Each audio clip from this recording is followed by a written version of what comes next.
So ಇನ್ನೊಂದು parents ಏನ್ ನಿರೀಕ್ಷೆ ಮಾಡ್ತೀರಾ ನೀವು ಆಸ್ ಅ ಟೀಚರ್? ನಾನು ಒಂದೇ ಕೈ ಮುಗಿದು ಬೇಡ್ಕೊಳ್ಳೋದು, ದಯವಿಟ್ಟು ನಿಮ್ಮ ಮಕ್ಕಳ ಕಣ್ಣಲ್ಲಿ ಶಿಕ್ಷಕರನ್ನ ಸಣ್ಣವರನ್ನಾಗಿ ಮಾಡಬೇಡಿ. ಅಂದ್ರೆ ಸರ್, ಈಗ ತಂದೆ ಯಾವುದೋ ದೊಡ್ಡ ಕಂಪನಿಯಲ್ಲಿ ಮ್ಯಾನೇಜರ್ ಆಗಿದ್ದಾರೆ, ಜನರಲ್ ಮ್ಯಾನೇಜರ್, ಮ್ಯಾನೇಜಿಂಗ್ ಡೈರೆಕ್ಟರ್ ಆಗಿದ್ದಾರೆ. ಅವನೇನೋ ಟೀಚರು, ಎಲ್ಲ ಕೂಡ 1800 ರೂಪಾಯಿ ಸಂಬಳ ಅವನಿಗೆ. ಅವನೇ ನಾ ಹೇಳ್ತೀನಿ ನಮ್ಮ ಮನೆ ಪಕ್ಕದಲ್ಲಿ ಇದಾನ ಹೇಳ್ತೀನಿ. ನಾವು ಕೆಲವೊಂದ್ಸಲ ಟೀಚರ್ಸ್ ಬಗ್ಗೆ ಹಗುರವಾಗಿ ಮನೆಯಲ್ಲಿ ಮಾತಾಡ್ತೀವಿ, ಏಕವಚನದಲ್ಲಿ ಮಾತಾಡ್ತೀವಿ. ಮಾತಾಡೋದ್ರಿಂದ ಏನಾಗುತ್ತೆ ಅಂದ್ರೆ ಮಗುಗೆ ಶಿಕ್ಷಕರ ಬಗ್ಗೆ ಅಭಿಪ್ರಾಯ ಕಮ್ಮಿ ಆಗ್ತದೆ.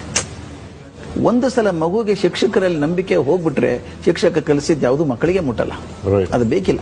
ಆದ್ರಿಂದ ದಯವಿಟ್ಟು ಶಿಕ್ಷಕರ ಬಗ್ಗೆ ನಿಮಗೆ ಏನ್ ತಕರಾರು ಇದ್ರೆ ಅವ್ರ ಕಡೆನೆ ಹೋಗಿ ಮಾತಾಡಿ. ಮಗು ಮುಂದೆ ಕೆಟ್ಟದಾಗ ಮಾತಾಡಬೇಡಿ. ಶಾಲೆ ಯಾವ ವಾತಾವರಣದ ಬಗ್ಗೆನೂ ಮಕ್ಕಳ ಮುಂದೆ ಮಾತಾಡಬೇಡಿ. ಶಾಲೆಗೆ ಅದು ದೇವಸ್ಥಾನ ಇದ್ದಂಗೆ, ಮಗುಗೆ ದೇವಸ್ಥಾನ ಶಾಲೆ, ಅದ್ರ ಬಗ್ಗೆ ತಪ್ಪು ಮಾತಾಡೋದು ಬೇಡ. ಇನ್ನೊಂದು, ನೀವು ಶಿಕ್ಷಕರನ್ನ ಭೇಟಿ ಆದ್ರೂ ಕೂಡ ನೀವು ಅವ್ರ ಕೃತಜ್ಞತೆಯಿಂದ ಮಾತಾಡಿಸಿ. ನಿಮ್ಮ ಮಗುವನ್ನ ಒಂದು ವ್ಯಕ್ತಿತ್ವವನ್ನಾಗಿ ಮಾಡುವಂಥವ್ರು